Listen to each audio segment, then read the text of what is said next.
Hello guys, welcome to Unacademy. मैं हूं निकेत अग्रवाल और हम कर रहे हैं डेली न्यूज़ एनालिसिस। तो डेली न्यूज़ एनालिसिस में द हिंदू और इंडियन एक्सप्रेस के हम इंपॉर्टेंट आर्टिकल्स को कवर करते हैं जो कि आपको प्रीलिम एग्जाम्स में, मेन एग्जाम्स में और इवन इंटरव्यूज़ में भी काफ़ी ज़्यादा हेल्प करता है, चाहे आप किसी भी गवर्नमेंट एग्ज़ाम की तैयारी कर रहे हों। तो आज के करंट अफेयर्स हैं आपके नंबर 1।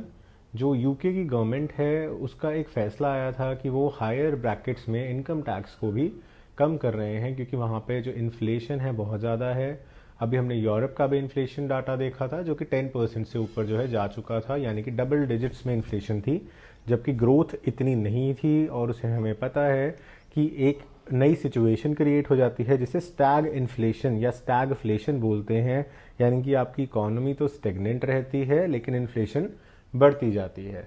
तो उस चीज़ को ही कर्व करने के लिए जो नई आपकी प्राइम मिनिस्टर आई थी यूके में, ट्रस्ट मैम, उन्होंने कहा था कि इसको हम चेंज करेंगे एंड इसको जो है हम चेंज करके वापस से इनकम टैक्स के अंदर कटौती करेंगे, ताकि इनकम जो हायर इनकम ग्रुप वाले लोग हैं वो स्पेंडिंग्स को इंक्रीज़ करें और इकोनॉमिक एक्टिविटी को बूस्ट मिले। तो इसके ऊपर काफ़ी ज़्यादा विद्रोह जो है मई गवर्नमेंट का हुआ था एंड उसके कारण से अब देखा जा रहा है कि वहाँ पे एक फ़ैसला रिवर्स किया जा रहा है। इसको हमने कवर करना है।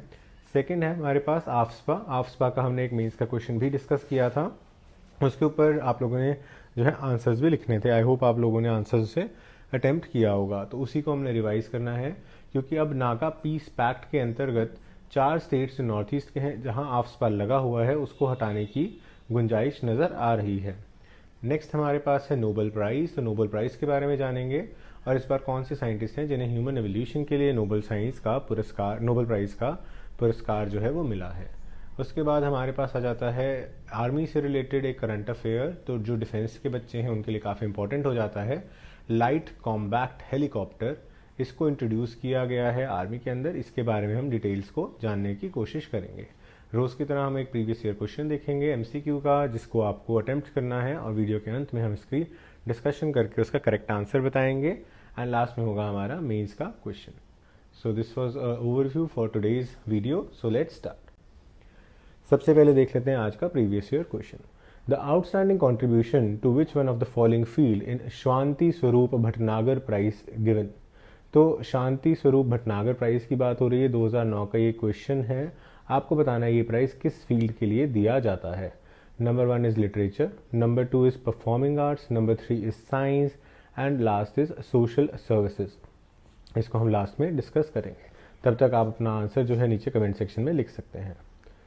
Moving on to the next slide, हमारा जो फर्स्ट आ जाता है वो है विद रिस्पेक्ट टू जो आपका यू टर्न लिया गया है यूके की गवर्नमेंट के द्वारा। तो आपको पता है जो यूके की नई प्राइम मिनिस्टर हैं वो हैं लिज ट्रस, और इनको एक बहुत ही ह्यूमिलिएशन का सामना करना पड़ा, क्योंकि इन्हें यू टर्न लेने पे जो है मजबूर कर दिया गया, क्योंकि बहुत ज़्यादा आलोचना हो रही थी और उनकी खुद की पार्टी के अंदर भी रिबेलियन शुरू हो गई थी जब से उन्होंने ये फैसला लिया था कि वो high income tax on high net worth individuals, यानी कि जिनकी इनकम ग्रुप ज़्यादा होते हैं, जैसे इंडिया में भी हम देखते हैं अगर आपकी 10 लाख से ज़्यादा है तो 30% income tax and so on. तो जितनी ज़्यादा आपकी वेल्थ उतना ज़्यादा आपका टैक्स, इस प्लान को रिड्यूस करने की बात की थी, यानी कि हाई टैक्स रेट्स जो हैं उनको कम कर दिया जाएगा। इनका जो मोटिव था बेसिकली वो ये था कि इससे लिक्विडिटी क्रिएट होगी मार्केट में, एंड जो हाई नेट वेल्थ वाले इंडिविजुअल्स हैं वैसे भी वो पैसा स्पेंड ज़्यादा करते हैं, उनके हाथ में ज़्यादा पैसा आएगा तो वो ज़्यादा स्पेंडिंग करेंगे, ज़्यादा स्पेंडिंग करेंगे तो उससे डिमांड इंक्रीज़ होगी, डिमांड इंक्रीज़ होगी तो इकोनॉमी को पुश मिलेगा, प्रोडक्शन इंक्रीज़ होगी, प्रोडक्शन इंक्रीज़ होगी तो एम्प्लॉयमेंट जनरेशन होगी, एम्प्लॉयमेंट जनरेशन होगी तो अगेन स्पेंडिंग क्रिएट होगी। तो पूरा का पूरा जो इकोनॉमिक साइकिल है वो कहीं ना कहीं रिवाइज हो जाएगा। इनके दिमाग में ये जो प्लान था वो फिट था, लेकिन बहुत सारे लोग जो हैं इस बात से कहीं ना कहीं आप कह सकते हो ऑफेंडेड थे, और ये कहा जा रहा था कि ये जो है बहुत ही ज़्यादा एक ऐसा टास्क है जिससे कि हम आम आदमी को जो है टैक्स कर रहे हैं और एक वेल्दी इंडिविजुअल को जो है फालतू के बेनिफिट्स एक्सटेंड कर रहे हैं। तो एक आप कह सकते हो जनमत संग्रह यहाँ पर नहीं हो पाया इस पॉइंट को लेकर के, और इसी के कारण इनकी खुद की पार्टी में भी रिबेलियन जो थी इस पॉइंट पे होने लग गई थी।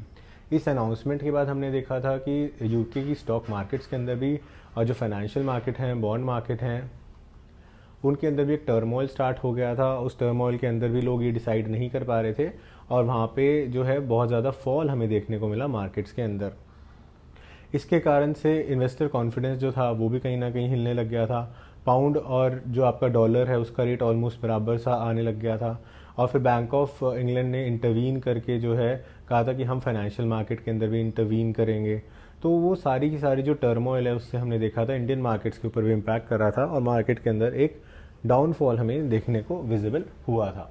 तो अब ये सारी की सारी जो सिचुएशन है इसके ऊपर अब मे गवर्नमेंट को, टेरेसा गवर्नमेंट को जो है वापस लेना पड़ रहा है। अब देखने वाली बात ये होगी कि क्या लोग अब नए फैसलों से खुश होंगे एंड या फिर इनका जो एक डेमोक्रेटिक इंस्टीट्यूशन के हिसाब से इनका जो एक इमेज है वो यहाँ पर शेक होती हुई नज़र आई है और हमें कोई और उठापटक जो है वो देखने को मिलेगी पॉलिटिकल स्फीयर में यूके में। नेक्स्ट हमारे पास आ जाता है आफ्सपा। तो आफ्सपा जो है अभी नागा पीस पैक्ट के अंदर 4 स्टेट से हटाने की बात की जा रही है। वो 4 स्टेट्स कौन से हैं? असम है, मणिपुर है, नागालैंड है और अरुणाचल प्रदेश है। तो ये 4 स्टेट्स ऐसे हैं जहाँ से जो है अब नागा पीस पैक्ट अगर साइन हो जाता है तो आफ्सपा को हटाया जा सकता है। आफ्सपा के बारे में हमने पहले भी पढ़ा था, इसको रिवाइज करते हैं, बहुत इंपॉर्टेंट है, GS2 का भी पार्ट है। तो ब्रिटिश कॉलोनियल गवर्नमेंट ने 1942 के अंदर आफ्सपा एक्ट बनाया था जिससे कि क्विट इंडिया मूवमेंट जो चल रही थी उसको कहीं ना कहीं सप्रेस किया जा सके। इनिशियली ये एक ऑर्डिनेंस था, हमें पता है कि ऑर्डिनेंस जो है जैसे गवर्नर या प्रेसिडेंट देते हैं और उसके बाद जो है उसे एक्ट बनाया जाता है। तो it was basically an ordinance to curb and suppress quit India movement. इसके अंदर जो चीज़ें थी उसके अंदर सबसे पहले आपका असम डिस्टर्ब्ड एरियाज़ के अंदर भी आता था और असम डिस्टर्ब्ड एरिया जो है इसको इंटरनल सिक्योरिटी चैलेंजेस के कारण से जब पार्टीशन हो रहा था तो बनाया गया था। सिमिलरली 1958 के अंदर Assam and Manipur special powers act आ गया था, वो इन डिस्टर्ब्ड एरियाज़ के अंदर था और उसके बाद इसे जम्मू एंड कश्मीर के अंदर भी लागू किया गया था 1990s के अंदर। तो इसके अंदर क्या होता है, बेसिकली आर्मी के पास बहुत ज़्यादा स्वीपिंग पावर्स जो हैं वो प्रोवाइड कर दी जाती हैं। जैसे कि आर्मी को ये अलाउड होता है कि वो गोली मार सकते हैं और अगर किसी की डेथ भी हो जाए तो भी आर्मी पर्सन को आप कुछ कह नहीं सकते। इसके अलावा अगर कोई ऐसा पर्सन है जिसको आप अरेस्ट करना चाहते हो तो आप उसे अरेस्ट कर सकते हैं विदाउट वारंट अगर आपको रीजनेबल सस्पिशन हो। इसके अलावा आप उनके प्रेमिसेस को सर्च कर सकते हो विदाउट वारंट। अदरवाइज हमें एक पुलिस से वारंट चाहिए होता है, पुलिस को कोर्ट से वारंट चाहिए होता है, उस वारंट के बेसिस पे ही आपके घर की तलाशी ली जाती है। पर यहाँ पे आर्मी को पावर होती है कि अगर उन्हें सस्पिशन है या उन्हें लग रहा है कि इस पर्सन के पास जो है आर्म्स हैं, एमिनेशन है या ये कुछ और ऐसी चीज़ें इलीगल गतिविधियों में इन्वॉल्व है, टेररिस्ट एक्टिविटीज़ में इन्वॉल्व है, तो उसकी तलाशी भी ली जा सकती है। सस्पिशन के ग्राउंड पे उसको अरेस्ट भी किया जा सकता है बिना कोर्ट से वारंट लिए। तो सबसे बड़ी पावर्स जो हैं वो ये यहाँ पर दी गई हैं। इसको जो है इम्पोज सेंट्रल गवर्नमेंट कर सकती है या गवर्नर ऑफ द स्टेट भी कर सकता है अगर उस एरिया को डिक्लेयर कर दिया जाए डिस्टर्ब्ड एरिया। बहुत इंपॉर्टेंट है डिस्टर्ब्ड एरिया। डिस्टर्ब्ड एरिया और डिस्टर्ब्ड एरिया की डेफिनेशन क्या है? Disturbed area is the area that is mentioned under section number 3। तो section number 3 of the act के अंदर आपको डिस्टर्ब्ड एरियाज बताए गए हैं कि कौन से एरियाज़ को हम डिस्टर्ब्ड एरियाज़ कहेंगे। तो प्रेसिडेंट साहब, गवर्नमेंट ऑफ इंडिया मतलब, और स्टेट यानी कि गवर्नर साहब जो हैं वो इसको डिस्टर्ब्ड एरिया डिक्लेयर करके आपके आफ्सपा को इम्प्लीमेंट कर सकते हैं सेक्शन नंबर 3 के अंदर। तो कल जो हमारा मेंस का क्वेश्चन था उसके अंदर भी हमने इस सेक्शन का जिक्र जो है वो करना था। इसके अलावा 1972 के अंदर कुछ अमेंडमेंट्स हुई थी जिसके अंदर ये कहा गया था कि ये जो पावर्स हैं ये कॉन्करेंट पावर्स हैं, मतलब कि सेंट्रल गवर्नमेंट और स्टेट गवर्नमेंट दोनों की कॉन्करेंट पावर्स हैं। ऐसा नहीं है कि अगर सेंट्रल गवर्नमेंट ने कर दिया तो स्टेट गवर्नमेंट नहीं कर सकती, स्टेट गवर्नमेंट ने कर दिया तो सेंट्रल गवर्नमेंट नहीं कर सकती। इसके अलावा जो यूनियन होम मिनिस्ट्री है यानी कि होम मिनिस्ट्री ऑफ इंडिया है, उसका काम है कि पीरियोडिकली डिस्टर्ब्ड एरियाज़ की नोटिफिकेशन जो है वो निकाले आफ्सपा के लिए, नागालैंड और अरुणाचल प्रदेश के स्टेट्स के लिए। इसके अलावा जो मणिपुर और असम है उसके लिए जो लिस्ट है डिस्टर्ब्ड एरियाज़ की, वो नोटिफिकेशन स्टेट गवर्नमेंट ही अपने टाइम पे निकालेगी। पहले त्रिपुरा के अंदर भी लगा हुआ था और त्रिपुरा के अंदर 2015 में इसको हटा दिया गया था और मेघालय लगभग 27 साल आफ्सपा के अंदर रहा था और उसके बाद 2018 में मिनिस्ट्री ऑफ होम अफेयर्स ने इसको भी हटा दिया था। तो अब हमें कहीं ना कहीं उम्मीद है कि नागा पीस पैक्ट साइन होने के बाद बाकी के जो 4 स्टेट्स हैं यानी कि असम, मणिपुर, नागालैंड और अरुणाचल प्रदेश, यहाँ से भी आफ्सपा जो है वो हट जाएगा। नेक्स्ट हमारा आ जाता है with respect to Nobel prizes. तो नोबल प्राइसेस की अगर हम बात करें तो स्वीडन के एक साइंटिस्ट हैं जिनको नोबल प्राइज़ जो है वो दिया गया है। इनका नाम है स्वांते पाबो। तो इनको जो है नोबल प्राइज़ दिया गया है ह्यूमन एवोल्यूशन को स्टडी करने के लिए। ये स्वीडन से ही बिलोंग करते हैं और इन्होंने एवोल्यूशन ऑफ जीनोम्स के बारे में स्टडी की है। तो एवोल्यूशन ऑफ जीनोम्स के बारे में इन्होंने स्टडी किया है। इनकी और इनकी टीम ने डीएनए यानी कि जो आपका डीऑक्सी राइबोन्यूक्लिक एसिड होता है, जिसको हम इस तरह से रिप्रेजेंट करते हैं साइंस में, तो डीएनए इसके अंदर स्टडी किया था और इस डीएनए को एक्सट्रैक्ट भी किया था एक फिंगर बोन से साइबेरिया में। तो साइबेरिया की जो बर्फ़ है उसके अंदर आपको पता है चीज़ें डिकम्पोज नहीं होती हैं, तो एक बहुत ही पुराना स्केलेटन जो है वो मिला। उस स्केलेटन की फिंगर की जो बोन थी उसमें से उसका डीएनए जो है वो निकाला गया और उससे ये पता चला कि ह्यूमंस की एक एंशिएंट स्पीशीज़ जो थी उसका आविष्कार हमें पता चलता है। तो उसका नाम रखा गया डेनिसोवांस। जैसे होमोसेपियंस हैं इसी तरीके से डेनिसोवांस हो गए। तो उससे ये पता चलता है कि ये एक सेंसेशनल डिस्कवरी थी। और ये कहा जाता है कि निएंडरथाल्स, हमें एक और स्पीशीज़ भी पता है निएंडरथाल्स, जिनका कहा जाता है बड़ा स्कल होता था, राइट। निएंडरथाल्स के बाद हम कहते थे होमोसेपियंस आए इस तरह से।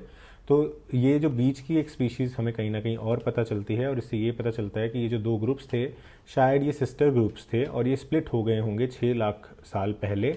और जो डेनिसोवांस हैं वो कहीं ना कहीं 6% मॉडर्न ह्यूमंस जो हैं एशिया के अंदर या साउथ ईस्ट एशिया के अंदर वैसे इनके जीन्स जो हैं वो पाए गए हैं। तो और भी काफ़ी ज़्यादा स्टडीज़ को हम इसके थ्रू जो है प्रमोट कर पाएंगे। अगर हम नोबेल प्राइज़ की बात करें तो अगर हम फैक्चुअल बात करते हैं प्रीलिम्स के हिसाब से, तो ये स्वीडिश साइंटिस्ट थे एल्फ्रेड नोबेल, जिन्होंने 5 नोबेल प्राइजेस बनाए थे 1895 के अंदर, जो थे chemistry, literature, peace, physics, psychology या फिजियोलॉजी या फिर मेडिसिन।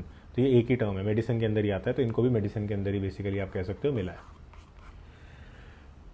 तो नोबेल प्राइज़ फाउंडेशन जो है वो एक प्राइवेट इंस्टीट्यूशन है जिसको 1900 के सन में इस्टेब्लिश किया गया था और इनका रिस्पॉन्सिबिलिटी है कि जो एल्फ्रेड नोबेल की विल थी यानी कि उनकी जो वसीयत थी उसके अनुसार नोबेल प्राइजेस आगे तक दुनिया में चलते रहें और कहीं ना कहीं इन चीज़ों के अंदर रिसर्च एंड डेवलपमेंट को मोटिवेशन मिलते रहें। तो जो पहला प्राइज़ था वो 1901 में जो है वो दिया गया था। उसके बाद अगर हम बात करते हैं इंडियंस की, तो इंडियंस भी बहुत सारे ऐसे हैं जिनको नोबेल प्राइज़ से नवाजा गया है। अब आपको उन इंडियंस के जो है नाम नीचे कमेंट सेक्शन में लिखने हैं और एक पाकिस्तानी महिला भी थी जिन्हें अभी रिसेंटली दिया गया था जिस पे काफ़ी कंट्रोवर्सी भी हुई थी। तो आपको इंडियन लोगों के जो है नाम कमेंट सेक्शन में लिखने हैं कि कौन कौन से इंडियंस हैं और उनको किस किस फील्ड के अंदर जो है नोबेल प्राइज़ से सम्मानित किया गया है। Moving on to the next slide, ये है हमारा लाइट कॉम्बैट हेलीकॉप्टर। बहुत इंपॉर्टेंट है क्योंकि ये इंडिजीनियसली बिल्ट है, मतलब कि Atmanirbhar Bharat, make in India campaign, कहीं ना कहीं वो सारी चीज़ें यहाँ पे आपकी आ जाती हैं। अब यहाँ पे अगर आप देखें तो जो हेलीकॉप्टर का नाम है वो है 143 हेलीकॉप्टर यूनिट धनुष, जिसको जोधपुर एयरफोर्स स्टेशन पे जो है लाया गया है। एंड ये एक इंडिजीनियसली बिल्ट यानी कि इंडिया के अंदर ही बिल्ट हेलीकॉप्टर है जिसको डिज़ाइन और डेवलप किया है HAL, हिंदुस्तान एरोनॉटिक लिमिटेड ने। और इससे जो है आर्मी की काफ़ी ज़्यादा सहायता जो है वो हो पाएगी और काफ़ी सारे हमारे पैसे भी बचेंगे क्योंकि हम इसको इंडिया में बना रहे हैं। इसको हमने अपनी कंडीशंस के हिसाब से, मॉडर्न वॉरफेयर के हिसाब से डिज़ाइन किया गया है। क्वालिटी पैरामीटर्स को भी हमने उस तरह से रखा गया है कि अलग अलग कंडीशंस के अंदर जो है ये ऑपरेट कर पाए, चाहे हाई ऑल्टीट्यूड हो, ठंड हो, गर्मी हो एंड सो ऑन। इसका जो आप कह सकते हो फॉर्मल रिसीविंग है वो बेंगलोर के अंदर हुआ था और हाई ऑल्टीट्यूड्स के ऊपर भी कहा जा रहा है कि ये अच्छे से कर पाएगा। इसके अंदर ट्विन इंजन्स हैं और इसको HAL ने बनाया है। 5 to 8 टन इसका वेट है और ये डेडिकेटेड कॉम्बैट हेलीकॉप्टर है। जब कारगिल का कॉन्फ्लिक्ट हुआ था तो उस टाइम पे माना जा रहा था कि हमें इस तरह के हेलीकॉप्टर्स की नीड होगी जो हाई ऑल्टीट्यूड्स पे भी अटैक्स जो हैं वो कर पाएँ और हाई ऑल्टीट्यूड पे टेक ऑफ और लैंडिंग में उन्हें दिक्कत ना हो। तो उस टाइम पे हमने इस तरह के कहीं ना कहीं नीड फील हुई थी और उसी बेसिस पे इसको जो है वो बनाया गया है। इसके अंदर कंसिडरेबल वेपन्स भी जा सकते हैं और फ्यूल भी उतना जा सकता है कि इसको काफ़ी देर तक हाई ऑल्टीट्यूड एरियाज़ के अंदर आप 5000 फीट तक ऊंचाई पर भी रख सकें। इसका जो कॉम्बैक्ट रेडियस है वो भी बहुत अच्छा है, 500 किलोमीटर्स तक है और ये वहाँ से जो है वेपन्स के थ्रू शूटिंग एंड ऑल भी कर सकता है। तो ये काफ़ी ज़्यादा अच्छा एक आप कह सकते हो हमारा हेलीकॉप्टर है जो हमारे आर्सेनल के अंदर ऐड हो गया है, जो हमारी डिफेंस कैपेबिलिटीज़ के लिए बहुत इंपॉर्टेंट है। Moving on to the MCQ, तो MCQ के अंदर हमने बताना था शांति स्वरूप भटनागर प्राइज़ के बारे में। तो शांति स्वरूप भटनागर प्राइज़ जो है ये director of council scientific and industrial research CSIR के लेट डायरेक्टर जो हैं डॉक्टर शांति स्वरूप, उनके नाम पे रखा गया है और ये साइंस एंड टेक्नोलॉजी का प्राइस है। तो C is the correct answer, science and technology.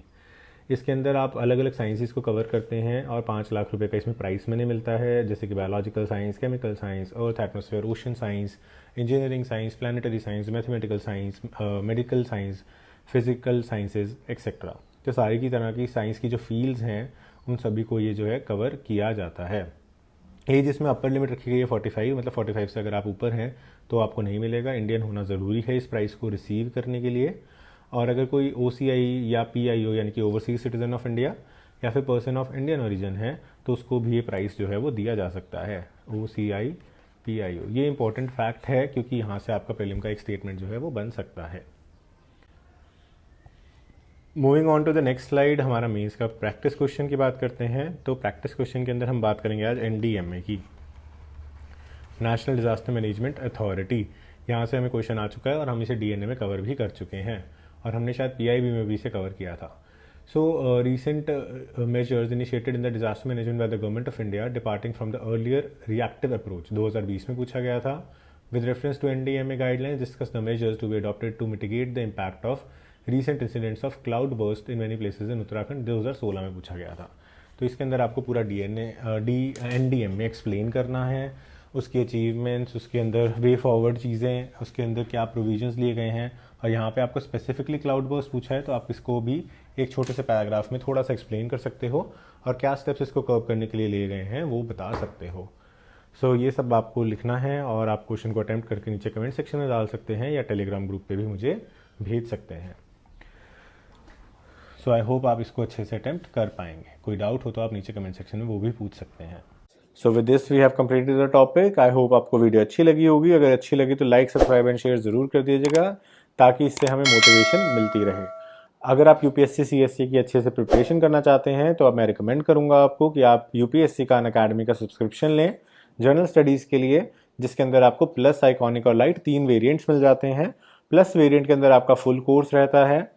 Iconic के अंदर आपको 1-on-1 लाइव मेंटरशिप मिल जाती है, जिसके अंदर अगर आपको कोई भी सपोर्ट चाहिए, मोटिवेशन है, स्ट्रैटेजी बिल्डिंग है, उसके अंदर आपको एक डेडिकेटेड अनअकैडमी का ट्यूटर जो है आपको लगातार आपके टच में रहेगा, हेल्प करता रहेगा। और अगर आप एक वेटरन एस्पिरेंट हैं, आप ऑलरेडी कई बार तैयारी कर चुके हैं और आपके अंदर कुछ कमियां जो है वो रह गई हैं, जिसके लिए आप सिर्फ टेस्ट सीरीज एक्सेट्रा या रिवीजन क्लासेस को ज्वाइन करना चाहते हैं, तो आप लाइट कोर्स को भी ऑप्ट कर सकते हो। सभी कोर्सेज के अंदर आपको अट्रैक्टिव EMI ऑफर्स और लॉन्ग टर्म प्लान्स के ऊपर डिस्काउंट्स जो हैं वो भी मिल जाएंगे। जो भी कोर्स आप चूज़ करते हैं उसके अंदर पूरे पैसे देने की ज़रूरत नहीं है। आप यूज़ करिए मेरा कोड ANI7, ये मेरा रेफरल कोड है, इसको आप यहाँ पे डालेंगे तो प्राइसेस जो हैं 10% से डिस्काउंट हो जाएंगे किसी भी कोर्स में, किसी भी ड्यूरेशन के कोर्स में। चाहे आप 1 साल का लें, 2 साल का लें, 6 महीने का लें या फिर आप प्लस लें, आइकॉनिक लें, लाइट लें, सभी में आपको ये बेनिफिट जो है वो मिलेगा। एंड उसके बाद आपको करना क्या है, इसका स्क्रीनशॉट मुझे टेलीग्राम पे भेजना है। Once you send me on Telegram I will add you to my group. And उसके बाद आपको कोई भी डाउट्स हों, कोई भी गाइडेंस चाहिए with respect to Unacademy या कोई भी और हेल्प चाहिए हो विद रिस्पेक्ट टू रिसोर्सेज या अन अकेडमी से रिलेटेड या कोई आपको नोट्स चाहिए, तो वो सारी चीज़ें मैं आपको हेल्प कर पाऊँगा। So this was it for today's video. I hope you like this video और आपको कुछ जानने को मिला होगा। So thanks for watching, have a nice day.